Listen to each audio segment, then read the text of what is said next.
Tada! Ang ating chicken pineapple dish for today's video. Charot, kain kayo!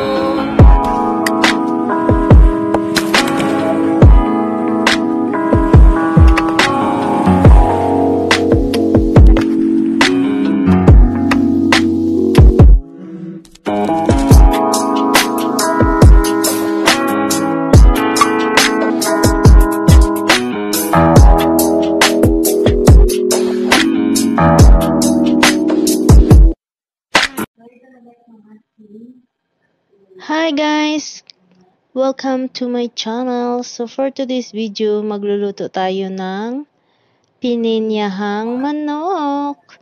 Pero guys, ang gagawin ko to simple lang. Hindi ko lalagyan ng mga kung ano-ano. Kung di pineapple lang at saka ang manok na to guys. Gagawin ko parang adobo siya na may pineapple. So, ganun na yun. Ano ba talaga ang lulutuin ko? So, anyway guys, so ito na-prepare ko na yung ating lulutuin. So, pagpasensyahan nyo na, ngayon lang ako ulit nakapag-video ng aking mga niluluto. So, ito na, napainit na tayo ng kawali guys. At lalagyan na natin ng tubig. Sorry guys, hindi pala tubig ang ilalagay natin. Natawa ako sa sinasabi ko guys. Hayaan nyo na, wag nang ikat, tuloy-tuloy ang ating pag-voice over. So, nilagyan ko ng mantika guys, hindi pala tubig. May tubig ba? Igigisa mo ba sa tubig yung manok? So, ayan, pinainit natin muna yung mantika natin guys. Saka natin ilagay yung ating mga sibuyas, bawang at kung ano pa. So, ayan, nilagay ko na yung bawang at sibuyas. So, i-ano lang natin hanggang sa mag-translucent yung ating sibuyas at bawang. Saka natin ilagay ang ating manok. So, paghalo-haloin lang natin at hanggang sa medyo, na siya, mag-brown. Ang bango ng ating niluluto, guys. So, ayan, medyo matagal-tagal pa ang ating pagluluto dito guys, kasi syempre alam nyo na pinahinaan ko lang yung apoy dahil kasi baka masunog tong ating niluluto. So for today's video, matagal akong hindi nakapag-upload guys sa mga video ko na niluluto. So ito lang muna i-upload natin kasi tinatamad ako mag-edit. At saka itong video na to guys, voice over ko lahat to kasi nga sayang naman. So nag-video ako, hindi pala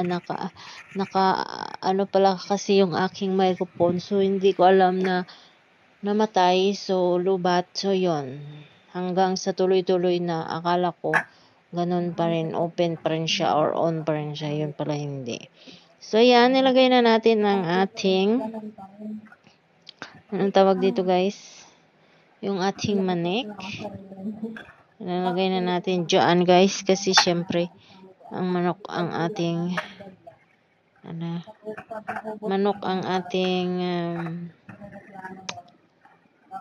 tawag dito ang gigisa natin dito. So pag-alo-aloin na natin guys hanggang sa mag-brown ulit ang manok. Para syempre maano niya yung ating nilagay na ang ginisa nating bawang at sibuyas para magkalasa siya, manuot sa laman ng manok. Ganun ba yun? So ganun siguro yun. Charot. So ayan, ilagyan na natin, ay nahalo-halo na natin guys.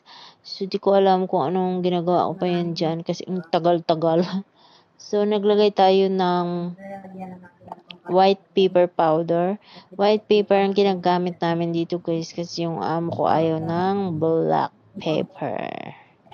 So yan, naglagay din ako ng konting asin. At syempre, ang ilalagay natin na sunod is yung chicken granules o chicken essence. So maglalagay tayo dyan ng paunti-unti lang kasi syempre alam nyo naman guys na mamaya mag-alat tong ating niluluto. So kaya paunti-unti lang lagay natin. So mamaya natin lagyan ulit pag hindi masyadong masarap. Ayan, tinakpan ko na muna guys. So, bago natin, habang nag-aantay tayo na makumulo siya sa sariling mantika niya.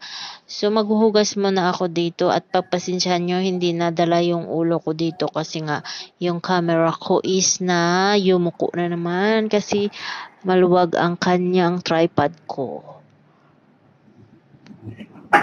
Akala ko sintro na kasi guys yung aking kuha dito. Pero okay lang yan kasi yung ating main purpose dito ay ang paghuhugas ng napakarami. Sa lahat ng gawain ng bahay, itong pinakaayaw ko gawin yung paghuhugas. Pero alam nyo, wala naman akong choice dahil ako lang naman talagang maghuhugas dito. Siyempre, nangamuhan tayo dito sa malayong lugar. Charot. So, ayan, naghugas-hugas lang muna ako dito, guys. Kasi alam nyo, maraming hugasan pag nagluluto tayo, 'di ba? So ako, hindi ako makatiis niyan. Pag nakikita kong madumi yung kalan habang nagluluto, naglilinis ako niyan. Kaya pag nadumihan ulit, maglilinis na naman ako ulit. Di pabalik-balik ang trabaho ko. Tapos ayun, tapos ko na magluto, hindi malinis na tingnan. So, pero kung minsan guys, tinatamad ako. Pero ayaw ko talaga na nagluluto ako na madumi ang niluluto ko. Kaya nililinis ko talaga. Tsaka itong mga hugasin na to guys, kanina pa to guys. Kaya lang, parang ayaw ko sana hugasan muna. Sabi ko, mamaya ako na hugasan pagkatapos ko magluto. Kaya lang, syempre, alam nyo na, hindi ako makatiis talaga tingnan yung lababo namin na punong-puno ng huhugasan. At saka pag naghugas ako sa gripo, nakakasagabal yung ibang plato. At saka nakakainis pa nitong kala namin guys is lumalabas yung itim dito sa kaldero. At saka pag pinunasan ay hinugasan ko kaldero, dumidikit sa sink namin yung mga dumi, yung mga sa apoy ng kaldero. Ay, ano tawag yun? Yung itim. Yung biro ng kaldero guys, alam nyo na kung anong biro. Kayo nang bahala, tumuklas ko na ng tawag sa biro. Basta yung itim sa puwet ng kaldero yun. So ayun, habang naghuhugas tayo dito, kwento-kwento muna tayo dito guys. Nakakapagod kasi guys pag ganito. Ang trabaho mo araw-araw pa ulit-ulit, wala ka namang gawin kundi palit-ulit, magluto, maglinis, magluto, maglaba, maglinis, magluto, maglaba, araw-araw gitong gagawain ng mga katulong. Nakakapagod din pala na maging katulong. Pero nakakapagod din pag wala kang pera kasi wala kang maiisip na kung may gusto kang bilhin, hindi ka makabili kasi nga wala kang pera. Bakit pa kasi kailangan pang pera sa mundo ngayon, guys, no? 'Di ba? Charot. So, sana libre na lang lahat at sana, guys, ano ko lang is sana kunti lang ang ating magagastos kasi nga wala naman tayong pera. Yung kumbaga, kung yung mga bilihin is hindi magmamahalan. Charot. Ayan, dito na tayo sa ating niloto at natuyo ng tubig ng ating nilalaga. So, dinagdagan ko ng mainit na tubig guys para mabilis kumulo. Ayan, nag-init ako dyan sa may electric kettle namin. Tsaka, nilagyan ko ng mainit na tubig yung manok na to. So, lalagay na natin yung mga patatas at ang mga kung ano pang pangsahog dito guys para sa isang kuluan na lang luto kaagad. Ganyan tayo magluto guys para isang lutuan na lang, isang pakuluan na lang. At saka itong pinakaayaw ko rin ng magluto guys kasi pag nagluluto ako guys napapagod ako. Gusto ko pa naman na mag-business ng luto-luto pero paano to? Nakakapagod magluto. Charing lang. So, yan. Haluin muna natin guys para syempre ang lasa niya maghalo-halo din sa ating nilagay na mga patatas. So, ayan. Medyo pakuluan natin ulit dyan guys ang manok at ang patatas hanggang sa maluto. Pag kunti na lang yan mamaya guys, titikman natin yan ang lasa niya kung kaya ba at charot.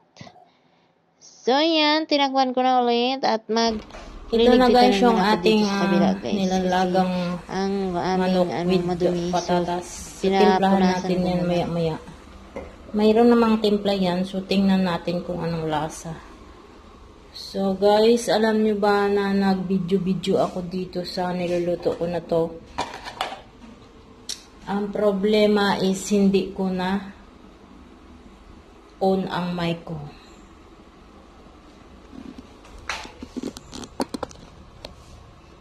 Hindi ko na-on ay yung mic ko guys, kaya yung video ko silent.